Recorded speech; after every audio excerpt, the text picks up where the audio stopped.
All right, guys. So I am back home and I will be doing some more stuff with my channel.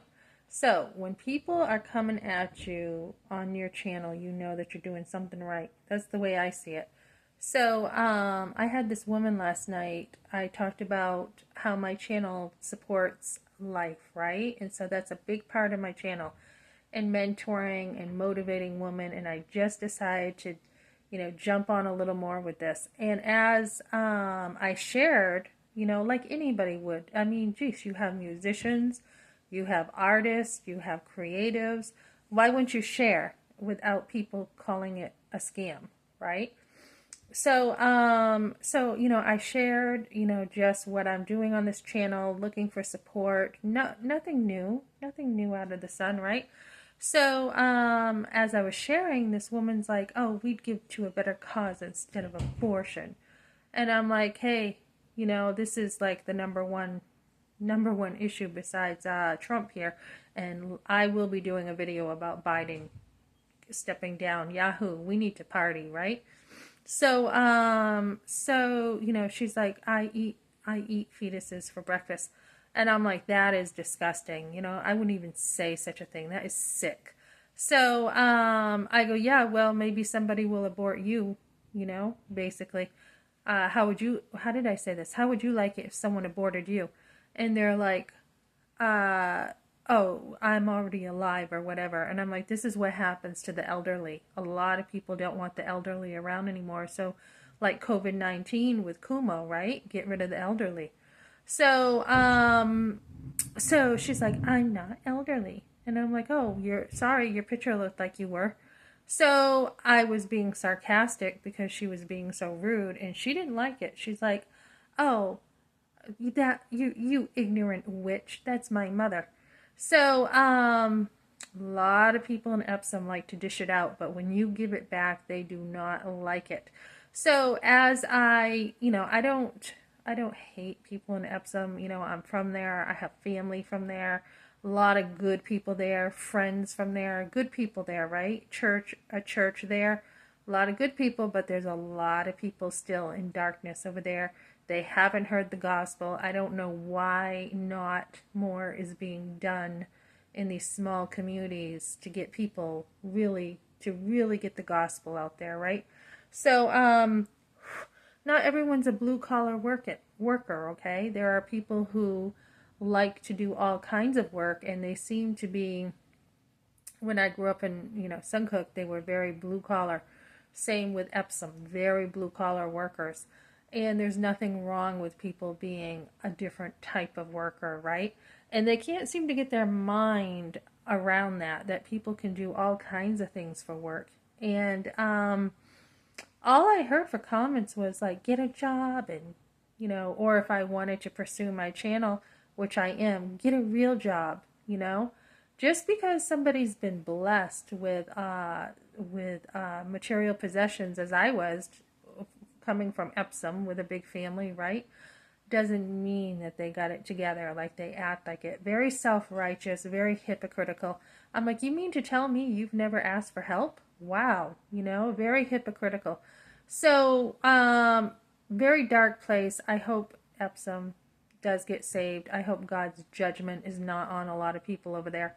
But what I want to talk about is just this mindset. And, when I had talked about how I actually had some respect coming back from my mother-in-law because she wasn't on there was a lady on there who, wacko over there. I mean, she jumped from, attacking me to, attacking, you know, everything about me. She's like, oh, Melissa is a princess and she has her castle and she can't work. And I said, all I did was put a statement on here. If you want to support me, wonderful. And if you don't, don't. Okay. And she's like, I've worked since I've been 16. And I'm like, I've worked since I've been 14. So big deal, right? Whoopie doo doo da, whoopie doo. So,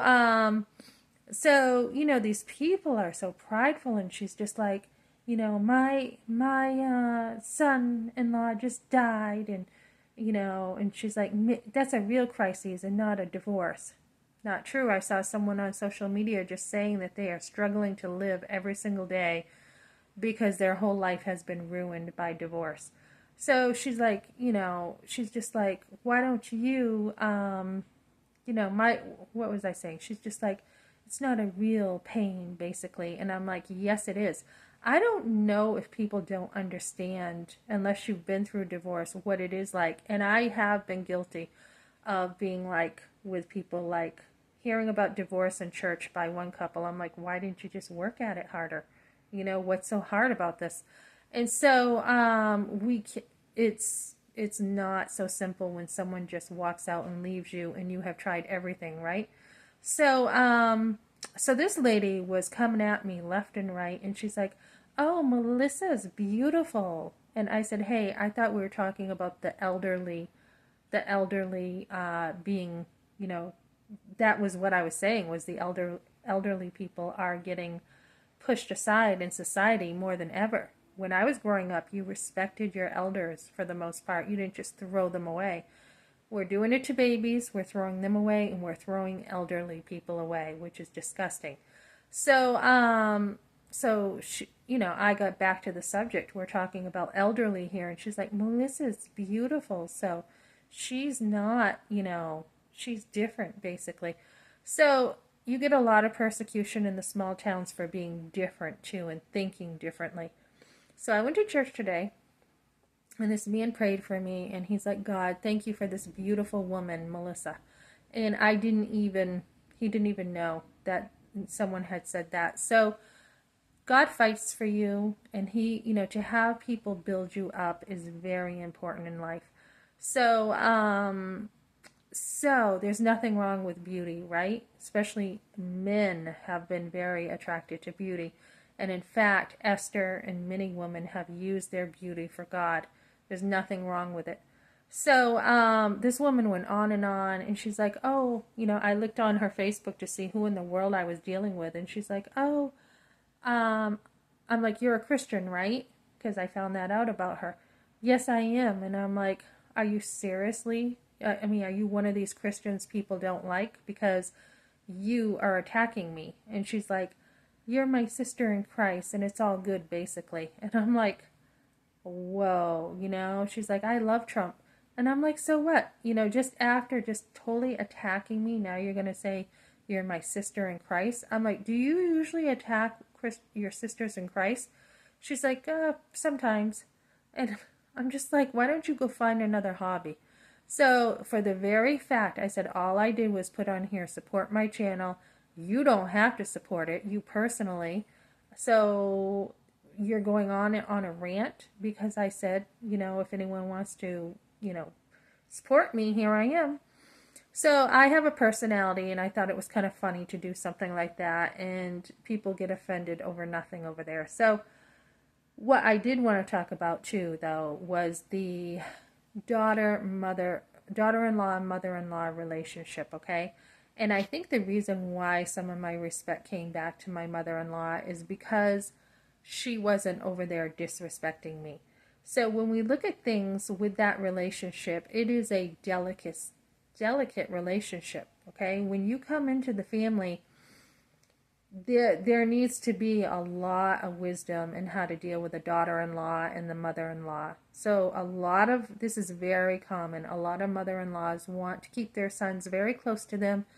They don't want another woman involved, and they will push her out, and they will give her put-downs and criticize her because they don't want the competition. And it's sad, okay? And then for daughter-in-laws, okay, they need to be respected. They are their own person. And obviously when you get married, you have your husband who comes first, and then your children, right? My children always came after my husband, except when he did get out of line, my children came first. But, and then it's your own mother, right? Your own mother's next because she's the one who raised you, and whether you have disagreements with her or not, or whatever the case is, your own mother will always be closer, usually to your own heart in a innate way. Even if there are women out there who's like, geez, you're more like my mother than my own mother. Maybe so, but in the end, the natural desire, or natural, the way nature works, is you should be closest to your mother. And then you have your aunts, and then you have your friends, and then you have, there's just so many other females in your life that helps you to grow up and develop who you are. So your mother-in-law is for the most part, a very distant relationship compared to your own family. And I know some mother-in-laws are great, and some people feel like they love their mother-in-law maybe more than their mother sometimes. I think there is that phase.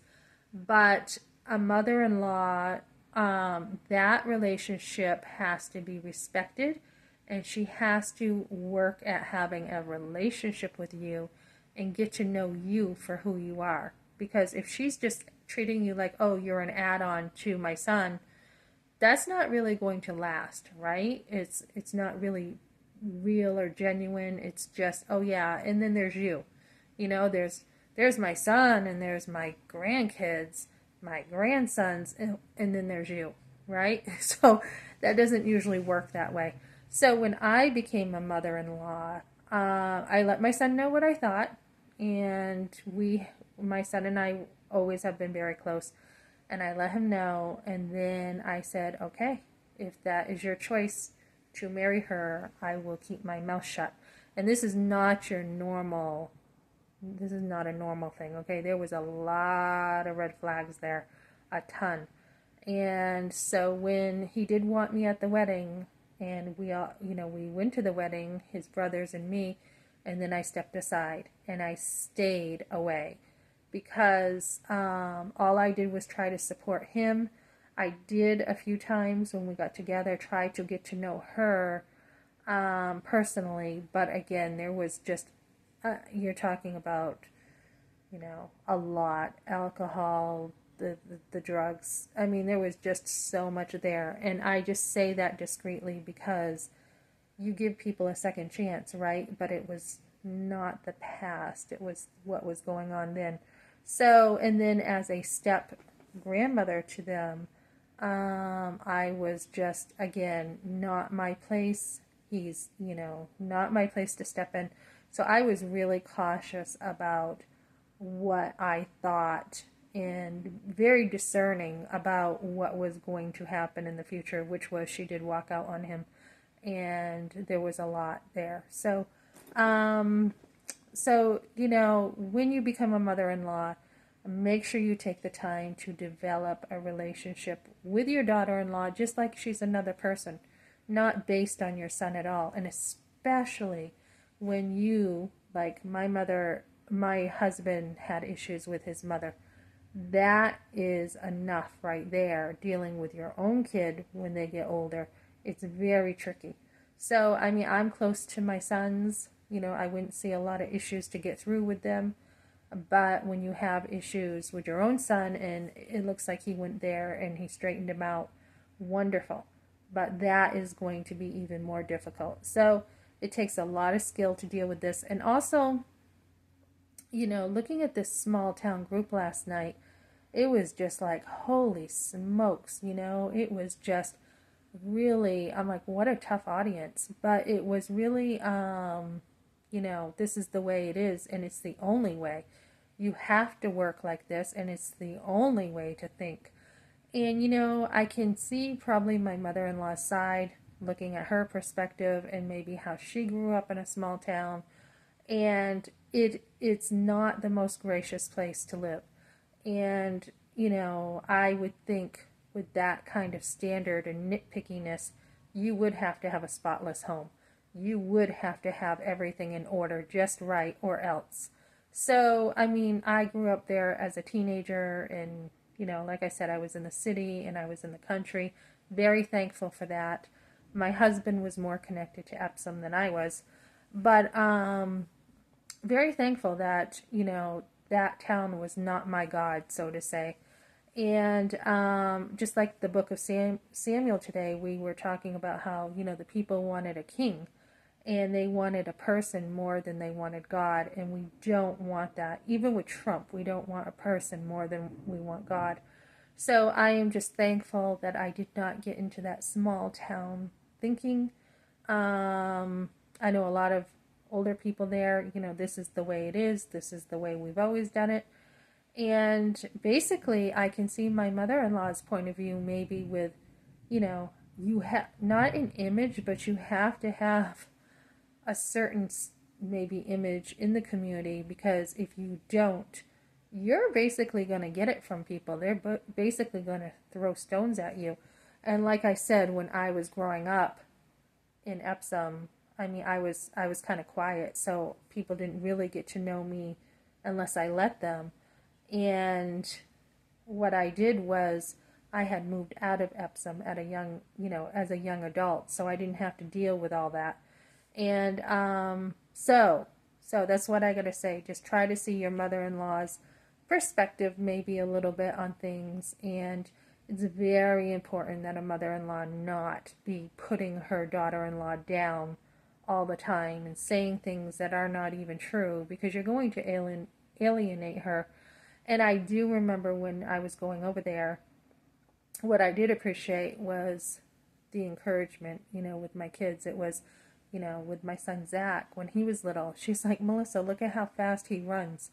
And he would run, across the driveway, and I could barely catch him. He was only like a little guy, and I mean, I was a lot skinnier then, and I could barely keep up with him. And then, she would notice things that I did not. She would cook very good food for us, which I appreciated. Very good homemaker, as far as stuff being orderly and clean. And then, just a lot. But sometimes I did feel smothered, and I did feel like, wait, this is how I think, and because, I wanted to homeschool, it was, no, you can't do that. Yes, I can, it was kind of like, don't tell me what to do. And I don't even let my own mother tell me what to do as an adult. So, when you just feel like you just are not being seen, or you can't be heard, or you get, well, Melissa thinks she's different. So when you get those kind of remarks, it just tears down the relationship, and you have to be able to be strong enough to be like, I think you just disrespected me, you're dissing me, and I don't think I'll be over anymore. And you're going to have to live with the consequences of not seeing your grandkids as much because you can't respect me. So respect is huge, huge for the mother and daughter-in-law relationship. You just cannot treat a woman as if she's your daughter, or, you know, it's got to be respect, big time, big time. And then, I came to the conclusion this woman loves my son, so I appreciate that she loves him, that somebody actually loves him. And I think that's a good attitude to have, someone other than you, and only can love him in the way that he needs, as a man. And you've got to be able to appreciate those kind of things. So that's what I got for now, guys. Thanks for joining me.